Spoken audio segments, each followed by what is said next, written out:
然后我就有一个租客，好，那就说名片我要找，好，就一对夫妻，然后那个女的怀孕这样，然后那个男的真的拿名片给我，隔天来真的拿名片给我，就是一个养生馆的干部啊，我那时候又菜，你知道养生馆的干部，然后想。好吧，好，那这个就叫有名片，然后我就租了。后面问题真的是一大堆都是那个台湾房屋美术之星店他们帮忙我处理的这你看我也是脑残过的，我想说有名片，人家讲的你要有工作名片，当然最好拿出来是500大企业嘛，对不对？结果一个那个养生馆干部的名片，然后就是养生馆你们知道就做8大的嘛真的是这种。蠢到可笑的，我也犯过那就这样，他们那些人都怎么样？比较不稳定，后来就欠缴了，肚子那么大呢大肚子，然后他们说可不可以再给我们1个月先说结论买房置产能够让你更容易做到这3件事情：第一，口袋有钱；第二，家里有爱；第三，老了自在就有尊严了。嗨，我是买房阿元，订阅买房阿元，我先祝你老了有房也有钱。我们在上一支影片聊了买房的最佳时机，如果你还没看的话，可以看一下。那今天我想跟你讨论怎么用买房子来让你过得幸福这是不是听起来有点高大上这个一间房子使命怎么变得那么重这样还会决定你未来的晚年生活。对你应该有听过孟母3000的故事吧？这个就是证据啦。故事我们就不讲了我们来聊怎么过幸福人生先说我所认为的幸福人生是什么像我这种凡夫俗子的定义就是口袋有点钱嘛家里有爱嘛老了自在嘛，最后出门受尊重有面子嘛。我猜应该80%的人都是这样嘛。如果你不像 Elon Musk 那种狂人的话，就是他什么他住货柜屋所以工厂地板他都可以这样他首付呢如果你不是这种狂人的话，那怎么过上一个跟房子有关的幸福人生呢就是买到好房子好房子。怎样叫做好房子？我现在的判断超简单就是8+9买不起的房子最理想的状况就是这间房子的门槛是高到8+9想租也没有办法租这样那我也知道现在酸民要说什么你说那种房子就很贵啊这可能大坪数案可能豪宅案可能很高级的社区谁买得起对所以努力赚钱小换大旧换新，你抓个10年20年来走这个剧本换到一个8+9都进不去的社区那这样子的话，人家不是说我们千金买屋万金买邻吗？对那你就避开8+9那就 OK 啦所以你要知道跟8+9做邻居的缺点他不用住你旁边他在你同个社区上下楼层，这样就很够呛了最近那个网飞 Netflix 有出一个影集叫《比佛利山庄豪宅经济》这个是讲美国在卖豪宅案的那这个豪宅的等级是怎么样？一间2800万美金，对你没看错，大概台币9亿多这样。反正我就无聊，我就看嘛，我看那个美国有钱人，就是美国的有钱人很有钱他大概是这个星球这个太阳系里面最有钱的族群那看看他们生活长什么样子我觉得蛮好看的如果你有订 Netflix， 你也可以去看一下那你觉得8+9住得起这种等级的房子吗？可能有不然就帮你赌的嘛或是做一些很偏门的超办法那如果有也是少数他们也是8+9中精英中的精英那当然我不是鼓吹你要买豪宅豪宅我现阶段我也是买不起。我要说的是，如果你想要过上幸福的人生，那重点就是要远离糟糕的人事物。像有一集那个老高老高与小莫讲外星人那个我有看那个算是我本业上的一个客户这样。你看他不是有一集在拍说你要改变气运的方法，最直接的方式就是搬家搬到一个好的地方那搬到一个离钱比较多比较近的地方，比方说像我们这个北漂的青年你都要北漂了，你要漂哪？我跟你讲，漂信义区你就直接飘到信义区。为什么？因为全台湾最好的工作机会，最多的人生际遇，最高品质的选择都在信义区里面，它是钱聚集的地方。那你既然你都北漂了，你就是漂去信义区，房租很贵没有错，你给它租下去，在那边应该有机会去撞到人生中的大运。你不要你都北漂了，结果你漂个什么汐止、基隆，那没有什么必要，反正就搬家了搬家你换个环境有机会就是改变你那个人生的轨迹。扯太远反正就是远离糟糕的人事物最好的方式就物理切割嘛。如果这个社区很多8+9，那你就连夜搬走我举一个例子我一个朋友刚搬家之后才知道隔壁栋有住8+9，那个8+9来都一群然后就没工作，然后白天就在那边动次放电音，然后1、2点的时候还在那边不知道搞什么东西的，很吵闹，这样叫警察来没有用警察来安静一下，然后又开始吵了，这样居住品质严重受到影响。他比那个管理员还凶嘞反正就是这样，8+9就是这样，就不太能够理喻，这样很讨厌就是只考虑到自己。那你在一个好的社区好社区也要定义一下现在很多那种建商不是说盖一堆新房子没错，但是它都小两房那种社区8+9就很容易很多那通常都是投资客买来租人，他自己也不住那里那如果你身为租客的话，你看你有没有能力可以选择避开那种大量两房的社区。那种社区我跟你讲8+9一定多的这个讲八卦的时候，我再来讲讲我对8+9的观察那最后你要知道，解决问题最好的方法就是根本就不要遇到就不要遇到它就好了。那想要过得幸福的第2步，就是让自己这样拥有选择的权利有能力去做选择，不要什么东西都是逼不得已那至少你遇到烂环境的时候，你口袋是有能力让你马上搬走，而不是委曲求全只能继续忍这样那前提就是要有钱手上要有钱有钱的缺点也是有啦，很多啦像你要烦恼怎么花钱一直跑出来然后很多人会蹭到你身边之类有的没的。有钱还是绝大多数都是优点就是可以任性的过自己想过的生活你遇到脑残的老板主管你就离职为什么？因为你比他还有钱然后那个你遇到恶邻居马上搬家，你小孩班上有人8+9，然后又是公立学校，然后又不能把他赶走或隔离或是什么能力分班的你马上转校现在已经发生了很多私校，对不对？私校已经崛起了，然后变成说一些公立学校的学区没有那么重要那遇到很漂亮的正妹，这不说那很多你觉得无解的问题，在金钱的能力之下，其实它都是可以被解决的那要怎么让自己变有钱你的本业本业当然是很重要的这是你的根基那你买房自产也可以，股票也可以，我知道但是我们还是看一个什么胜率嘛还是来讲一个胜率。股票你可以这样子讲股票赚钱的人基本上都是3个字他头上都贴3个字叫做幸存者幸存者。房地产市场无所谓幸存者呢，你要找到一个做房子失败的人还有点难呢，你不觉得吗？目前我所听到做房子还会赔钱就是怎样，就是他出租以后租客给他跳下去或者怎么样变成事故，那个会赔钱我目前只看到这样子的案例。所以你可以想象战场就是100个人去做股票，你看几个人幸存下来过3年过5年，那100个人去买房子，你看你找不找到3个5个赔钱的所以就战场的胜率完全不一样。那我们当然是去胜率高的战场，而且他们准备的钱是差不多的，你没发现吗？你股票买个也是200-300万那你第一间房子首购年轻人也是200-300万对所以既然钱都差不多，那当然是我啦，我这么稳健的人，我当然是选胜率高的市场嘛而且你买了房子还能怎样就是把时间拉长很长来看把贷款都租客就帮你缴清以后，那你老了之后会很有尊严我们之前有一集就在讲这个，然后那个底下的留言大家都是呈现一个心有戚戚焉还没看过的话你可以看一下。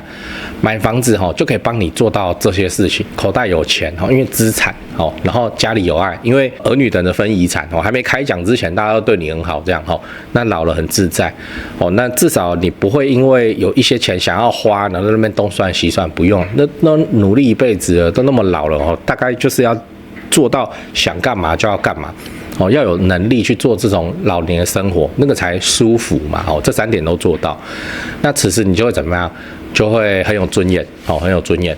尊严这个课题，其实也不应该是我这个年纪30几岁还没40岁在提的东西。但是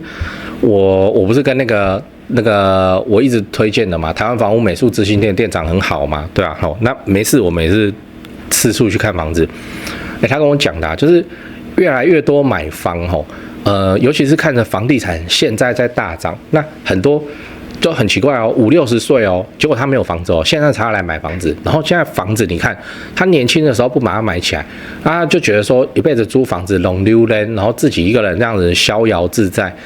我现在很辛苦，很辛苦啊，连买个2房然后都要抽干他，就是他买那个也不是现金买不贷款，他还有贷款了，他年龄又大了。我一看那个样子，我实在是觉得说。不行，这个真的是要趁早准备起来。我都觉得我进房地产的时间太晚了，太晚了，怎么会是现在这个年纪才累积这些？应该是要再更早啦，再早个10年、20年，如果那时候我就开始拥有现在的知识，我现在完全不一样，完全不会怕老年的生活。我现在只是稍微不会怕而已，所以我也还在努力啊。老人要有尊严这件事情啊，我不会讲，听他描述，就是真的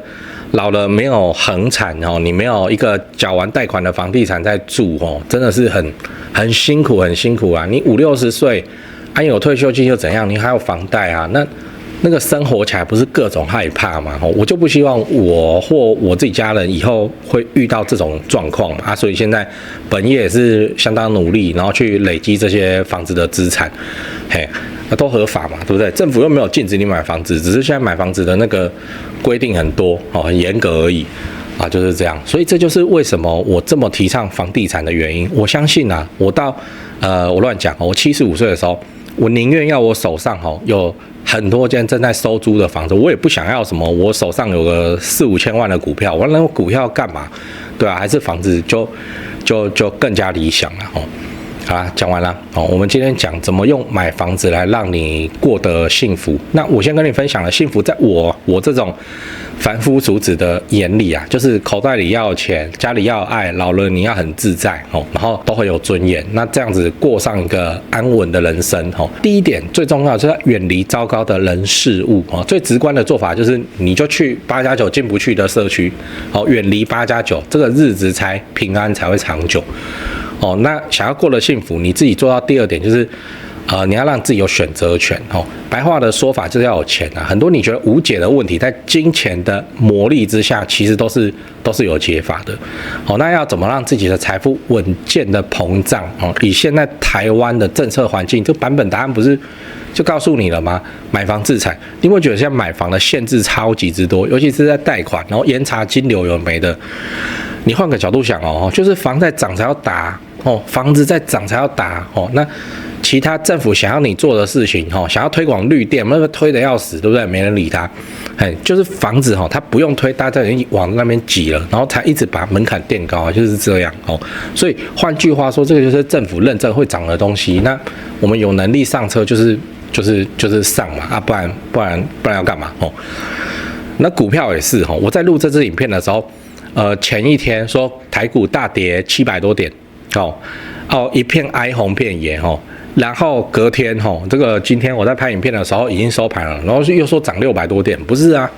干嘛嘞？这玩的是心跳是不是？就不需要啦，我们追求一个稳健，像这种市场太过刺激就算了至少我们这种很厌恶风险的族群，我就很讨厌这样嘛，什么大起大落对。我先告诉你3个东西第一，我的付费会员频道1个月月付250，这个欢迎加入直接抄我做的房地产作业就好了，这不香吗？你自己去看会员影片的封面，讲的议题啊，都比平常的影片猛上好几节。那会员的问题我也会认真回答不是会员我就简单回答，这拍谁这没办法，这个问题实在太多了。好啦，第2个，自产高雄买房阿元观众专用赖，这个是我长期配合的房仲店台湾房屋美术执行店，这个不赘述了，以前的片尾都讲过，反正已经有超过2000位观众加他们也超过50几位观众跟他们买高雄低总价自产的房子你也可以加他们他们会不定期的 po 自产用的房子好，那他们的赖 ID 是小老鼠勾勾勾勾勾5个勾小老鼠勾勾勾勾勾。第3个自产台北新北买房阿元观众专用赖，刚刚讲高雄的嘛现在台北新北的专用赖如果你是钟情于台北市新北市房地产的朋友，那你就加这个赖这个是我台北市房地产的前辈，当然啦，台北市的本金门槛就很高你自备要超过500万，这个就是常态那你就自己加入以后跟助理去描述你的需求吧他的赖 ID 是小老鼠掰台北BUYTAIPEI 小老鼠买台北这样。我讲八卦，也就是8+98+9，这是我自己的观察啦然后当然我的样本没有很多，我没有到实际访问过好几百位8+9并没有那我自己看的。好，我现在看到是这样，就是说8+9这个族群他们比较爱面子比较爱面子。这个可能跟他们的职业的属性有关，所以8+9都很喜欢什么？很喜欢去租新的大楼新大楼就是盖出来新房子然后那个房间比较小，那个都没关系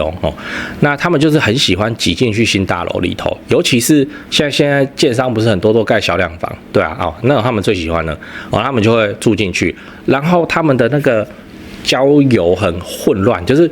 会一群很奇怪的朋友，然后来，然后走，然后弄得乱七八糟。我自己去看在高雄看那个连上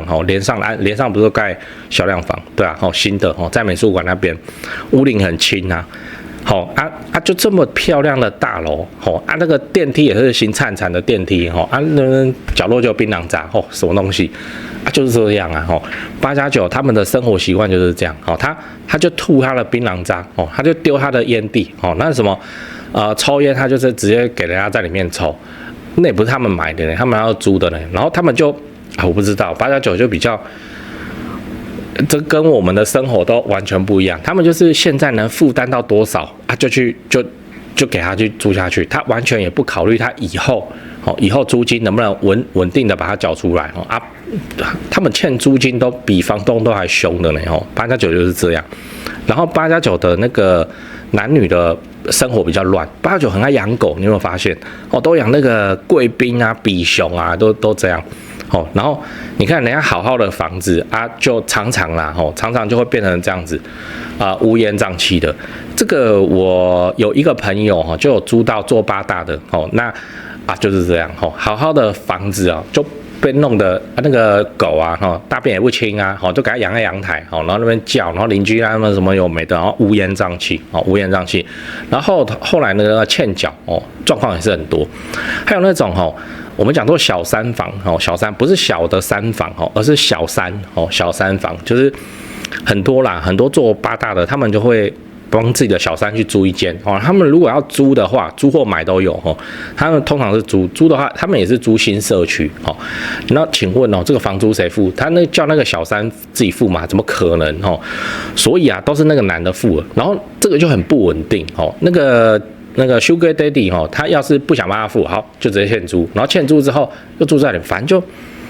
就事情就是很多事情就真的很多。所以我们这一帮人，我们现在就很不喜欢那种大量的两房的案子，就是这样。为什么？因为他租客的素质会让这整个社区就比较乌烟瘴气真的就是这样。所以我选的社区都比较不会有这种情况发生。8+9的状况我以前也处理过真的是很麻烦。然后我现在也想通了啦反正他们的生活习惯就是跟我们都完全不一样所以以后我遇到我就把它隔离掉。讲起来我以前讲个故事，我也是很菜我以前我不懂，我就听前辈讲说什么你挑租客你要叫他要出示工作名片，好，我想说好名片，然后我就有一个租客那就说名片我要找好就一对夫妻，然后那个女的怀孕这样，然后那个男的真的拿名片给我隔天来真的拿名片给我，就是一个养生馆的干部我那时候又菜，你知道养生馆的干部，我想哦，好吧，好，那这个就叫有名片，然后我就租了。干后面问题真的是一大堆哦，哎，都是那个台湾房屋美术之星店他们帮忙我处理的哦。这你看我也是脑残过来，我想说有名片，人家讲的你要有光这种名片，当然最好拿出来是500大企业嘛，对不对？结果一个那个养生馆干部的名片，然后是养生馆你们也知道，就做8大的嘛吼。真的是，嘿这种蠢到可笑的，我也犯过吼。那就这样，他们那些人都怎么样？比较不稳定，后来就欠缴了，肚子那么大呢，大肚子，然后他们说可不可以再给我们1个月？不然嘞，不然人家大肚子，你要把他赶出去所以。我现在释怀了啦，反正就是8+9这个族群跟我们的生活完全不一样，那我们也不要想说去怎么处理这些题目，我们就直接避开就好了，在我们有得选的情况之下把它避开掉，这样就好了，那跟你分享。